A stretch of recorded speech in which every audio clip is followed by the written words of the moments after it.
My condition likes being ignored as little as I do. I must consume another artifact. And soon.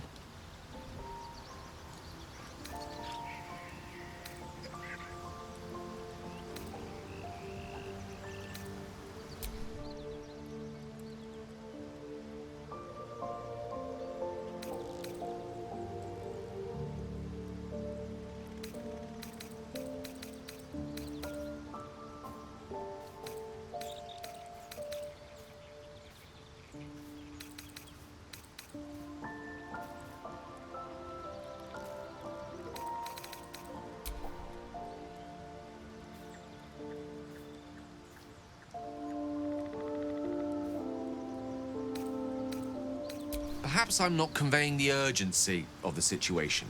It's incredibly, world-shatteringly important you give me a suitable artifact. Please.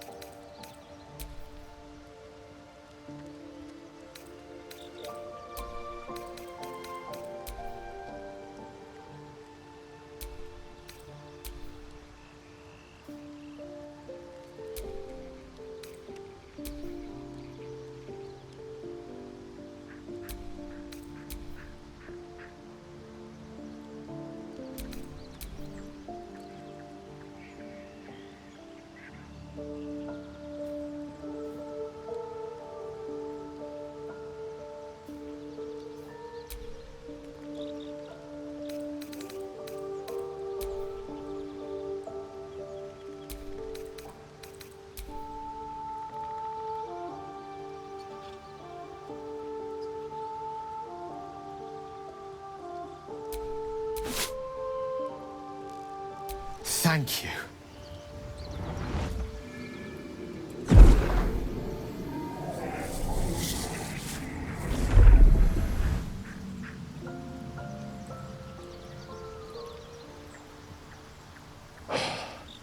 Good gods.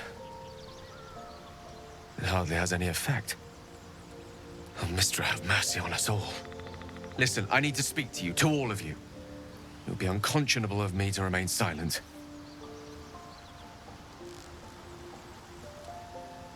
I might just be about to remedy that. You have to know who I was. You have to know who I really am. What I am is a walking shadow of the promise I once held. I'm what one might call a wizard prodigy. Who from an early age could not only control the weave, but compose it. Much like a musician or a poet. Such was my skill that it earned me the attention of the mother of magic herself. The Lady of Mysteries. The goddess Mistra. She revealed herself to me and she became my teacher. In time, she became my muse. And later, even my lover.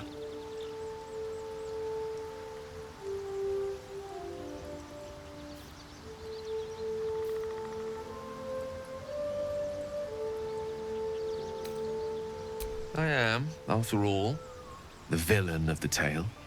We enjoyed each other's company. Body, mind, and soul. But even so, I desired more.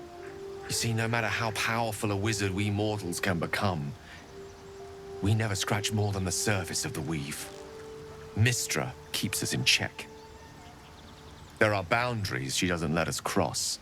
Yet, every time I was with her, I stood on the precipice, gazing into the wonders that lay beyond. I sought to cross her boundaries.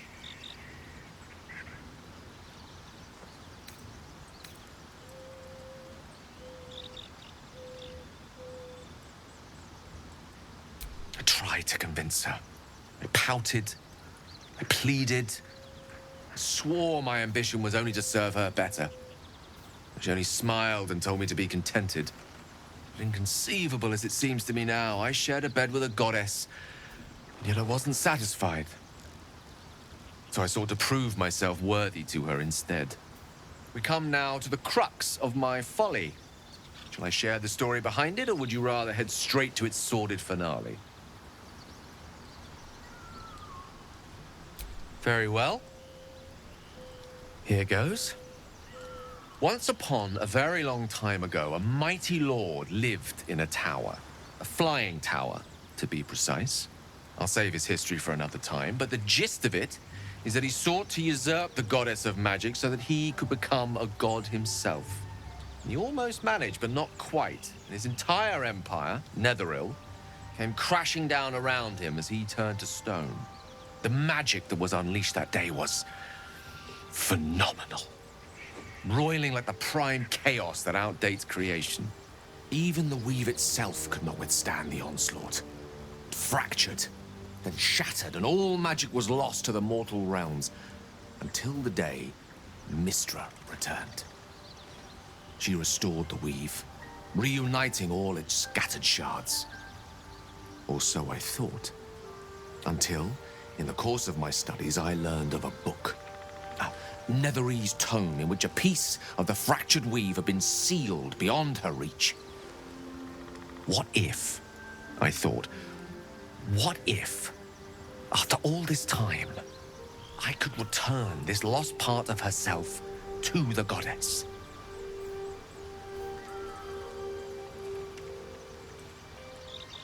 The answer was to try. The outcome was to fail. I was certain that this deed of raw power, draped in romance, would convince Mystra to take me by the hand and welcome me into her hitherto forbidden domains. I was mistaken. I obtained the fabled book and took it into my study. As for what happened next... Here. Place your hand over my heart. Let me show you.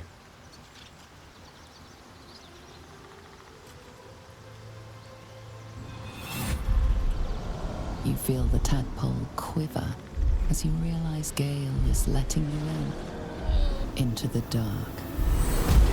You see through Gale's eyes, staring down the corridors of a dread memory. A book, bound, then suddenly opened. Inside there are no pages, only a swirling mass of blackest weave that pounces.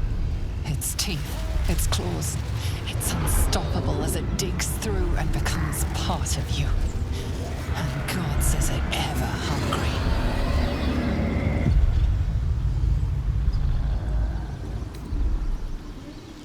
Thankfully, the moment I absorbed the fragment wasn't enough to kill me outright. It was only the beginning.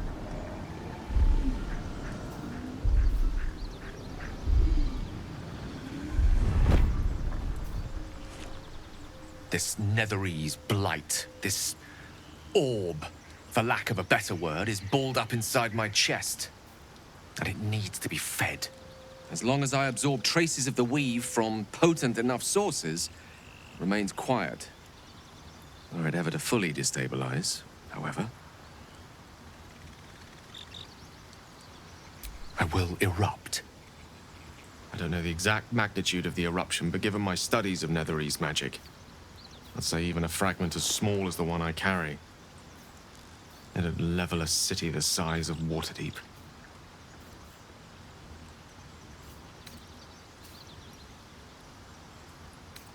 We might chance upon a king's collection of magical artifacts around the corner. We might cross paths with a miracle round the bend. Then again, we might not. All of this, it must feel like a betrayal. Say the word, and we'll part ways.